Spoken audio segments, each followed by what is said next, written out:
तो सवाल यह है कि बंगाल में मोदी के खिलाफ महागठबंधन बनाने की नौबत क्यों आ गई, यह भी आपको समझना चाहिए। दरअसल बिहार फतह करने के बाद बीजेपी की बटालियन बंगाल में विजय बिगुल बजाने निकल चुकी है। ममता को उन्हीं की एक तरह से मांद में मात देने के लिए मोदी और शाह ने जो प्लान तैयार किया है उसी से दीदी डरी हुई हैं। क्यों और कैसे, जरा समझिए।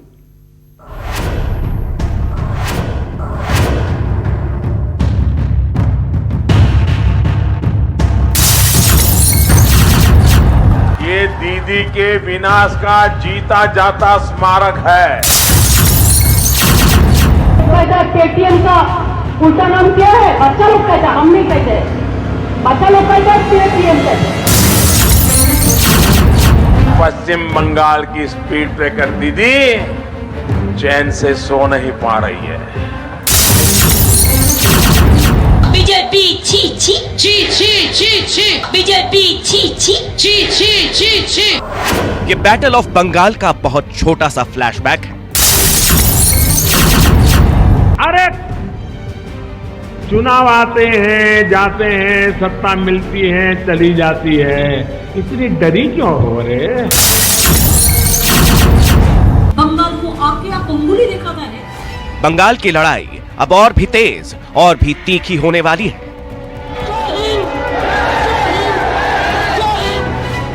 ऐसा हाल बनाने के बाद भी उनको कोई परवाह नहीं है। ये चुनावी युद्ध इतना भीषण, इतना भयंकर होगा जिसकी किसी ने कल्पना तक नहीं की होगी। 6 साल से दीदी की गद्दी पर घात लगाए बैठी बीजेपी बिहार जीतने के बाद अब और भी आक्रामक हो गई है। पीएम मोदी और अमित शाह की अगुवाई में बीजेपी की पूरी बटालियन बंगाल की चुनावी जमीन पर लैंड करने वाली है। बौखलाहट, दीदी का गुस्सा। कारपेट कैंपेनिंग शुरू होने वाली है। टारगेट बस एक है, ममता के मजबूत किले को ढाना, दीदी की सियासी सल्तनत को उखाड़ फेंकना, ठीक उसी तरह से जैसे ममता ने लेफ्ट की सत्ता को उखाड़ फेंका था। तो बिहार चुनाव जीतने के बाद बीजेपी रणनीतिकारों के हौसले बुलंद है और वो मिशन बंगाल पर जोर शोर से जुट गए। बंगाल को फतह करने के लिए बीजेपी पूरी फौज उतारने वाली है। गृह मंत्री अमित शाह समेत कई बड़े मंत्री और रणनीतिकार मोर्चा संभालने वाले हैं। हाल ही में अमित शाह और जेपी नड्डा ने 4 बड़े नेताओं को मिशन बंगाल पर लगा दिया है। इनके नाम हैं विनोद तावड़े, विनोद सोनकर, सुनील देवधर और हरीश द्विवेदी। ये तो बस आगाज भर है। जल्द ही आधा दर्जन और केंद्रीय मंत्रियों को बंगाल की चुनाव की तैयारियों से जोड़ दिया जाएगा। दूसरे राज्यों में संगठन को बेहतर तजुर्बा रखने वाले बीजेपी के 1 दर्जन रणनीतिकारों को बीजेपी पार्टी पश्चिम बंगाल के धरती पर जल्द ही उतारने वाली है। पश्चिम बंगाल पर अमित शाह की 6 सालों से नजर है। 2014 में बीजेपी अध्यक्ष बनने के बाद उन्होंने बंगाल पर खास तौर से फोकस किया।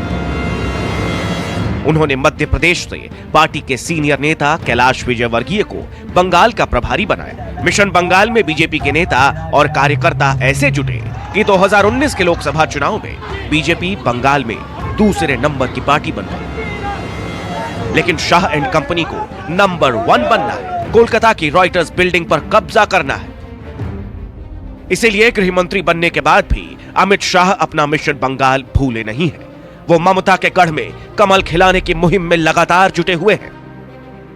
अमित शाह अब से लेकर चुनाव तक पश्चिम बंगाल में हर महीने कम से कम 1 बार दौरा करेंगे।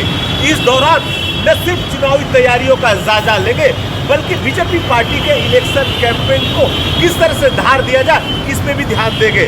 मिशन पार्टी में जिस तरह से लगातार बीजेपी के कई दिग्गज नेताओं के साथ अमित शाह दीदी के किले को किस तरह से ध्वंस किया जाए इस पर नई नई रणनीतियां भी बनाएंगे।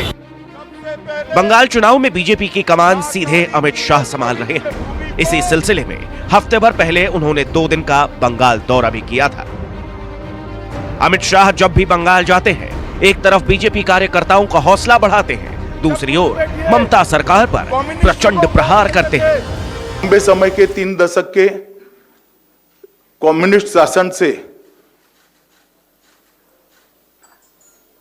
बिल्कुल त्रस्त होकर तृणमूल कांग्रेस और उसकी नेत्री ममता बनर्जी के हाथ में बंगाल की सत्ताओं के सूत्र बंगाल की जनता ने दिए थे। मगर आज जब पीछे मुड़कर 10 साल के बाद देखते हैं तो मां, माटी और मानुस का नारा तुष्टीकरण, तानाशाही और टोलबाजी में परिवर्तित हो गया है। बीजेपी के रणनीतिकार जानते हैं कि चुनाव एक दिन में नहीं जीते जाते, सत्ता परिवर्तन एक दिन में नहीं होता। इसलिए मोदी हो या शाह, दीदी को आक्रामक राष्ट्रवाद, मुखर हिंदुत्व और विकास के कॉकटेल से चुनौती देते रहे। मालियों की जो बौछार हो रही है चुनाव आयोग पर, वो जिस तरह भड़क रही है उससे भी पता चलता है कि दीदी कितनी डरी हुई है। ये सब उनके डर की निशानियां हैं। भारतीय जनता पार्टी के पक्ष में इस लहर ने दीदी को आईना दिखा दिया है। साथियों, आपका यह उत्साह दिखाता है कि पश्चिम बंगाल ने ठान लिया है कि अब दीदी के शिकंजे से खुद को आजाद करना है। बिहार में विजय के बाद बीजेपी एक बात को लेकर पूरी तरह कॉन्फिडेंट है, और वो ये कि देश की राजनीति में आज की तारीख में नरेंद्र मोदी से बड़ा कोई चेहरा नहीं है। धन्यवाद। मोदी राजनीति में एक ऐसे ब्रांड की तरह है जिनका सियासी अखाड़े में उतरना ही जीत की पक्की गारंटी है। बीजेपी ने मोदी के नाम और उनके काम, साथ ही राष्ट्रवाद को भुनाने का मुकम्मल प्लान तैयार किया हुआ है। बंगाल में बीजेपी का इलेक्शन कैंपेन इसी के इर्द गिर्द घूमने वाला है। बीजेपी सीएए, अप्रवासी बांग्लादेशी और ध्रुवीकरण जैसे मुद्दों को हवा देगी।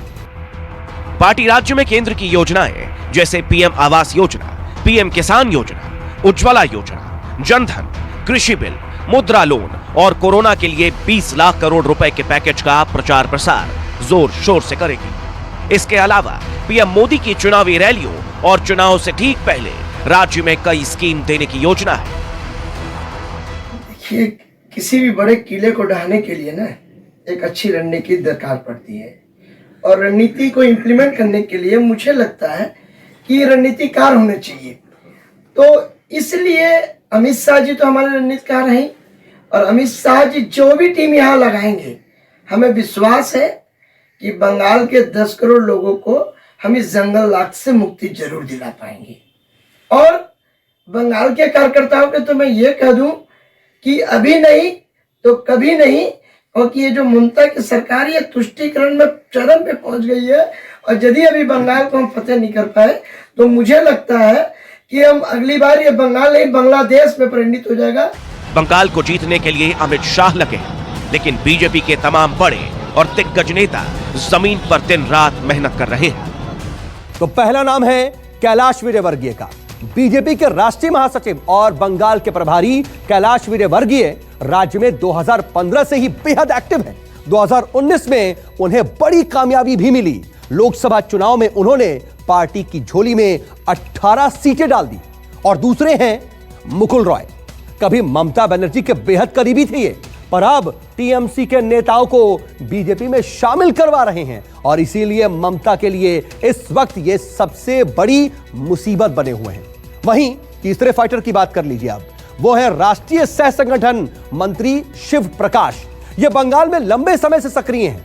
ये बीजेपी कार्यकर्ता और संघ परिवार में समन्वय स्थापित कर रहे हैं। साथ ही बीजेपी की रणनीति बनाने में इनका काफी ज्यादा अहम योगदान है। अगला नाम दिलीप घोष का है। जी हां, बंगाल बीजेपी अध्यक्ष पूरे बंगाल में काफी एक्टिव हैं। वो अपने विवादित बयानों के लिए जाने जाते हैं। घोष कुशल संगठन करता है। वो ममता बनर्जी पर हमला करने का कोई भी मौका नहीं चूकते। बीजेपी के 5वें कर्णधार की भी बात कर लीजिए आप। ये है सांसद अर्जुन सिंह। कभी ममता के बेहद खास थे, पर अब मोदी के साथ हैं। हिंदी भाषियों में पार्टी का बड़ा चेहरा है। ये 70 हिंदी भाषी सीटों पर प्रचार का जिम्मा भी संभालेंगे। मध्य प्रदेश में लड़ा नहीं, वहाँ कांग्रेस साफ हो गई।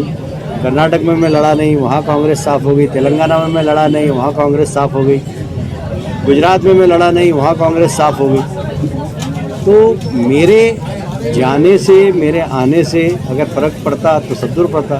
बिहार में अपनी असक्षमता को छुपाने के लिए मुझ पर आरोप लगाना ये ठीक नहीं है, ये उन्होंने कहा।